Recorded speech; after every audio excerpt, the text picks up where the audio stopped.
Hello everyone.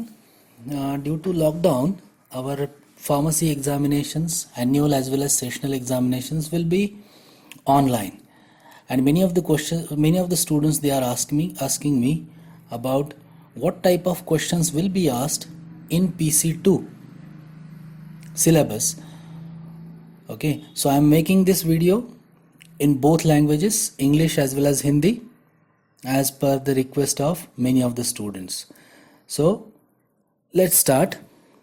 How the questions will be asked, I will do it on the chapter wise, how the questions will be asked during the examinations. Okay, so let's take a look.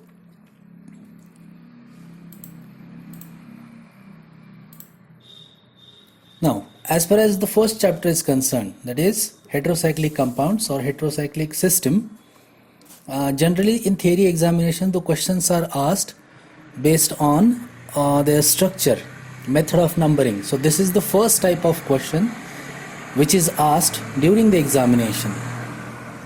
Okay, that is, give structure and method of numbering of following compounds, that is pyridine, acridine, furan, pyrazole, phenothiazine, piperazine, imidazole, and there are certain others: thiazole, benzimidazole, quinoline, pyrazole, isoquinoline, and indole. So this question or such type of question is asked in question number 1. Okay, so as far as your syllabus is concerned or your question for first chapter is concerned, these two or these few compounds or these few heterocyclic structures, they are important. You can take this because I am just referring the previous 4 question papers of MSBTE. Okay, so you can take it for granted. These heterocyclic structures or rings are important. They are previously asked. Okay, so you have to do these compulsorily, including other heterocyclic structures. Okay, तो अब देखते हैं कि what kind of questions can be asked if the examination is conducted online. अगर यही exam हमारी online होती है तो सवाल कैसे पूछेंगे. Okay, so let's see. Multiple choice question will be like this: heterocyclic ring present in sulfaphenazone is. Now they are straightforward asking the drug structure, and these are the 4 options. So this is one way of asking you to identify a particular ring in any drug structure. Okay, so इसका answer है pyrazole. ठीक है, so this is one type of question they can ask you. Second question will be like this one: heterocyclic ring present in cycloserine. Again 4 options. Basically you should know the structure of drug structure. अगर आपको अच्छे से पता है, then you can answer this question. Now answer of this question, second question, is isoxazolidine. Okay, third type of questions they can ask, it is based on the again drug structure. Nitrofurantine contains dash heterocycles. अगर आपको ये drug का structure पता है, then you can answer this question very easily. Okay, now look at the options. First option is furan, then imidazolidine. C option is both A and B, and D is none of these. Now the answer of this question is C, both A and B. If you know the drug structure, you can easily identify the heterocyclic ring present in it. मतलब सीधी बात में अगर मैं बताऊं तो जो भी structure या जो भी ड्रग आपके सिलेबस में है, आपको पढ़ाई करते समय सारे ड्रग के स्ट्रक्चर में कौन सा, देयर आर कुछ ऐसे ड्रग हैं जिनमें हेटेरोसाइक्लिक रिंग होती है, और ड्रग के नीचे जो केमिस्ट्री पार्ट होता है उसमें उस हेटेरोसाइक्लिक रिंग का नाम लिखा होता है, जो आपको याद रखना पड़ेगा आज के बाद. ठीक है, चलो देखते हैं आगे. Which of the following is 3-imidazoline?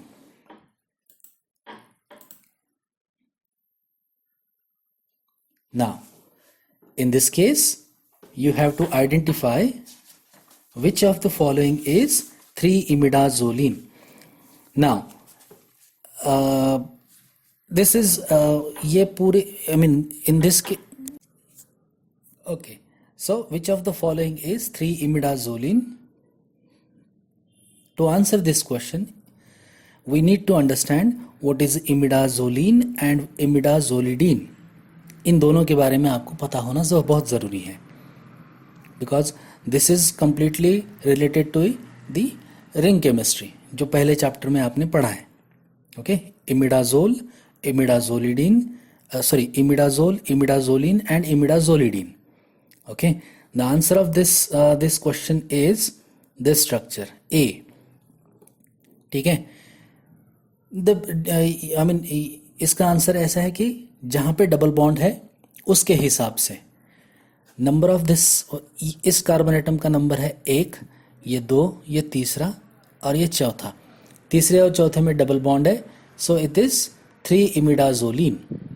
Okay, जब मैं कहूँगा इमिडाजोलिडीन तो ये आएगा स्ट्रक्चर बी, बिकॉज इमिडाजोलिडीन कब कहते हैं हम लोग? जब सारे के सारे डबल बॉन्ड्स निकल जाते हैं with the help of hydrogen. Okay, this is imidazole, or it is also called as 4-imidazoline. Okay, so this is 3-imidazoline, this is 4-imidazoline, this is imidazolidine. ठीक है, so the first question or few types of MCQs will be like this. कुछ MCQs आपके exam में इस तरह के होंगे जहाँ पे आपको आइडेंटिफाई करना है कि कौन से ड्रग में कौन सा हेट्रोसाइक्लिक रिंग है, और second type will be the structure of heterocyclic ring कि कौन सा, आई मीन इस तरह के होंगे. Which of the following is 3-imidazoline, जो कि कंप्लीटली आपके स्ट्रक्चर पे बेस होंगे. ठीक है, आगे चलते हैं. Second type of question which are asked in theory examination, जो थियरी में आपको पूछे जाते हैं. Based on chapter 1, heterocyclic system, draw structure for from chemical name. ये IUPAC नेम से आपको स्ट्रक्चर निकालना होता है, और इसके लिए कोई दूसरा स्ट्रक्चर नहीं होगा, वही ड्रग के स्ट्रक्चर होंगे जो आपके सिलेबस में है. उन्हीं के IUPAC नेम या फिर केमिकल नेम आपको पूछे जाएंगे. जनरली यही होता है. ठीक है, देखते हैं कौन से हैं. ये कुछ एग्जाम्पल्स हैं जो हमारे पुराने क्वेश्चन पेपर्स में आपको पूछे गए हैं. Okay, so based on this, इसी हिसाब से अगर MCQ अगर इसके ऊपर आएगा तो कैसे आएगा. ठीक है, this is the first question. N in bracket pyrimidine 2-vial sulfanilamide is sulfasalazine, sulfadiazine, sulfacetamide या sulfaguanidine. Okay, so this is how they will ask you question based on chemical name. और इसके लिए आपको क्या कहते हैं, पूरा ड्रग का स्ट्रक्चर भी पता होना चाहिए, और साथ ही साथ how to give chemical name to this particular structure. Okay, अगर आप इस क्वेश्चन की बात करेंगे तो दिस इज सल्फाडायाजीन. ठीक है, जिस किसी ने भी सल्फा ड्रग्स ढंग से पढ़ा होगा, he can easily understand this. Okay, next question, chemical name of सल्फाग्वानिडीन.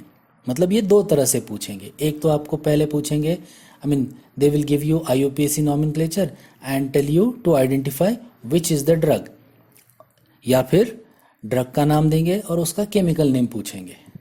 सीधी बात है. Apart from this, I don't think there is other way to give or to identify any, I mean there will be any other question based on chemical name. ठीक है, अब chemical name of sulfaguanidine is A, B, C and D. ठीक है. Now the answer of this question will be A. ठीक है.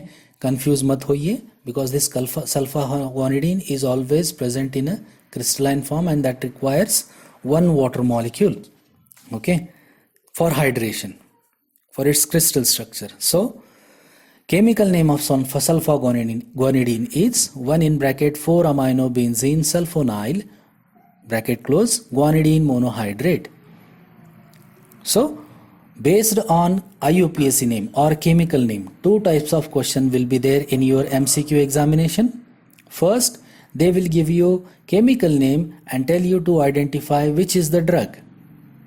Okay, and second type of question will be they will give you name of drug and tell you to identify the chemical name. ठीक है, चलो आगे बढ़ते हैं. Third type of questions, right structure of following groups. अब ये groups पे आ गया.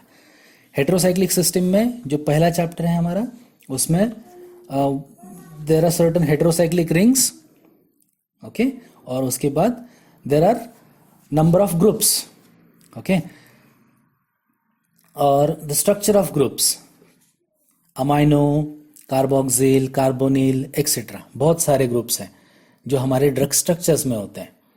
ठीक है, so this is the theory. ये थ्योरी में इस तरह से पूछा जाता है, right structure of following groups, benzoyl, vinyl, amino, allyloxy, acetoxy, amido. ये आज तक पूछा गया है एग्जाम्स में. तो इसके ऊपर एमसीक्यू किस तरह से होगा, let's see. In hexachlorophene, 2 phenyl rings are bridged through methane, methyl, methylene, none of this. और एक तो none of this पूछेंगे या फिर all of this. Now this hexachlorophene is coming from the chapter antiseptics and disinfectants. ये उस chapter में से है, एग्जाम्पल लिया हुआ है मैंने, जिसमें 2 phenyl rings are bridged through CH2. मतलब 2 फिनाइल रिंग के बीच में CH2 आता है. अब CH2 को हम लोग क्या कहेंगे, मिथिलीन. ठीक है, so it is not methane, it is not methyl, but it is methylene. Okay, और आपको कंफ्यूज करने के लिए ये चौथा ऑप्शन है, नन ऑफ दिस या फिर ऑल ऑफ दिस, दोनों में से एक. ठीक है, so answer of this question is methylene. This is the first type of question can be asked on the basis of और which is based on the functional groups. ठीक है, कौन सा ग्रुप है, nitrofurantoin contains, again same example, nitrofurantoin contains, ये sulfa drug से लिया हुआ है मैंने, contains dash groups, nitro, azomethine, both A and B and none of this. ठीक है, sorry, this is also again from antiseptics and disinfectants, nitrofurantoin. Okay, now in this case also, don't get confused, this nitrofurantoin contains both nitro and azomethene groups, so your answer will be both A and B. To confuse you, आपको confuse करने के लिए none of these. ठीक है, क्योंकि यहाँ पे all of these तो आएगा नहीं. ठीक है, so this is how they will ask you question based on functional groups. functional group में इस तरह के सवाल होंगे एग्जाम में, if your exam is conducted online. ठीक है, और चौथा क्वेश्चन है जो आपको पूछा जाता है. ठीक है, और एक एग्जांपल है, mercapto group is double bond S, SH, SO2 NH2 या फिर डबल बॉन्ड O. ये भी आसान है, SH इज अ मर्कैप्टो ग्रुप. ठीक है, चौथो, कार्बोमोइल ऑक्सी ग्रुप इज. अब जिसने ये ढंग से पढ़ा है उसको एकदम से याद आ जाएगा कि व्हाट इज कार्बोमोइल ग्रुप, और सॉरी कार्बोमोइल ऑक्सी ग्रुप. ठीक है, options are CONH2, CONHCH3, OCONH2 OCOCH3। ठीक है, तो इसका आंसर है सी, OCONH2। ठीक है, again first chapter functional groups, heterocyclic structures के बाद सारे फंक्शनल ग्रुप्स आपकी बुक में दिए हुए हैं, एक बार ढंग से देख लीजिए, आपको समझ में आ जाएगा। ठीक है, याद रखना कार्बामोइल अगर पूछा जाता है तो CONH2, और जब मैंने कार्बामोइल ऑक्सी पूछा है तो उसमें एक ऑक्सीजन एक्स्ट्रा आ जाएगा। ठीक है, कार्बामोइल एंड कार्बामोइल ऑक्सी दोनों अलग है। CONH2 and OCONH2, which will be there, or certain questions will be there based on chapter number 1। ठीक है, अगले वीडियो में मैं ये बताऊंगा, we will discuss what kind of questions will be asked on the chapter antiseptics, disinfectants and sulfonamides। apart from these, इनको छोड़कर बाकी कौन से क्वेश्चन सवाल पूछेंगे, किस तरह के होंगे, we will discuss that part in next video. Thank you.